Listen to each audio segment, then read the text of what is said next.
What if building a large language model with 96 attention heads didn't require 96 completely separate matrix multiplications? Welcome to Yurix AI. This is lecture 18 of LLMs from scratch, zero to builder. Today's learning objective is simple. We're mastering weight splits to drastically reduce computational load. Multi-head attention, the weight split trick. We're about to unlock one of the absolute most powerful efficiency secrets in modern AI. Seriously, if you want to build models that actually scale, understanding how to manipulate your dimensions is where the real magic happens. We're going to take everything we know about attention and make it incredibly fast. Here's our agenda for today. We're covering the weight split trick, dimensions and attention heads, initializing trainable matrices, splitting across heads, and finally, computing and recombining. Let's get right to it. Section 1, the weight split trick. So look at the sheer difference in scale here. In a massive model like GPT-3, which rocks 96 attention heads, the old, naive way to build it would be to multiply our input by 96 separate key matrices, 96 query matrices, and 96 value matrices. I mean, that is just an enormous computational bottleneck. The new, brilliant way, we use the weight split trick. This means we literally just do one giant matrix multiplication for our keys, one for our queries, and one for our values, and then we efficiently slice those results up for our 96 heads. This is absolutely crucial, so let me repeat it. The efficient trick is one big matrix split into heads, not many separate ones. If that just clicked, hit the like button. This single concept is what allows modern LLMs to actually train in a reasonable amount of time. Moving on to Section 2, dimensions and attention heads. Okay, before we dive into the math, let's just make sure we're on the exact same page with our vocabulary. Tokens are basically just words or subwords, like cat or sleeps. And embeddings?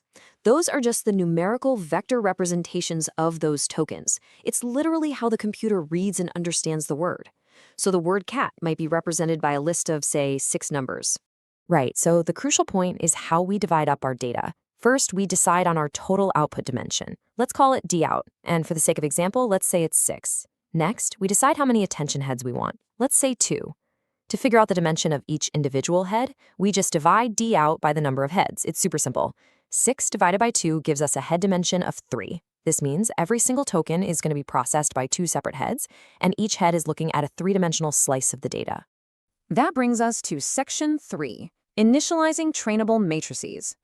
Time for a couple more quick definitions. A tensor is really just a fancy word for a multidimensional grid of numbers. Our queries, keys, and values are the specific core tensors that calculate attention. Think of a query as what a token is looking for, a key as what a token contains, and a value as what that token actually contributes to the final meaning. To actually create these massive matrices in Python, we need a grid that's d_in by d_out in size. We use a handy PyTorch tool called NNLinear. And what's really great about using a linear layer for this is that it automatically applies highly optimized random starting weights to our matrices right out of the gate. So it sets our model up for stable, effective learning from the very first epoch. All right, Section 4, splitting across heads. Now, before we look at the actual code, I have a quick question for you. Does the split one big matrix trick feel cleaner than many separate heads? Pause this explainer right now and drop your answer in the comments below. I'm really curious to see how you're conceptualizing this. Okay, so to wrap our heads around 4-dimensional tensors, let's use a factory assembly line analogy. Think of our initial big matrix calculation as a huge raw material shipment arriving at the factory loading dock. Unrolling our dimensions is like taking that massive shipment and unboxing it into smaller, more manageable batches right on the factory floor.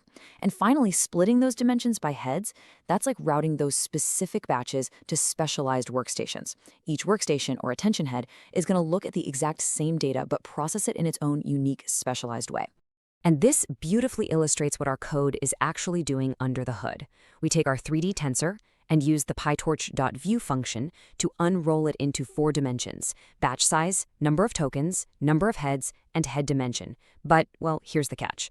Right now, our data is grouped by tokens, but we want it grouped by heads. So we use .transpose 1, 2 to swap the token dimension and the head dimension.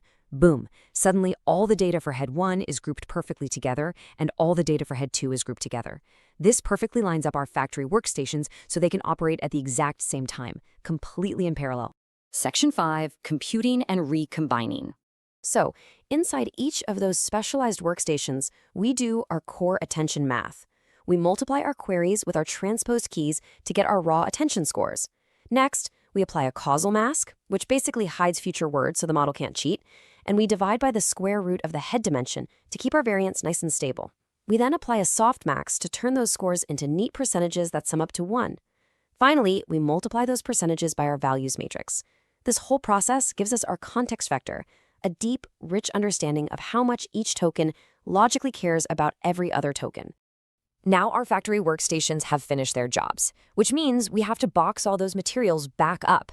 We just do the exact reverse of what we did earlier. We transpose the dimensions back to their original order, swapping heads and tokens. Then, we flatten those individual head dimensions back together. Remember how we split our D out of 6 into 2 heads of 3? Well, now we smash those 2 3s right back together, outputting a single continuous 6-dimensional matrix per token.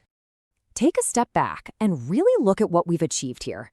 We just transformed heavy, repetitive matrix math into one sleek, parallelized flow. By doing one massive computation and then cleverly reshaping our 4-dimensional tensors, we saved massive amounts of computational power.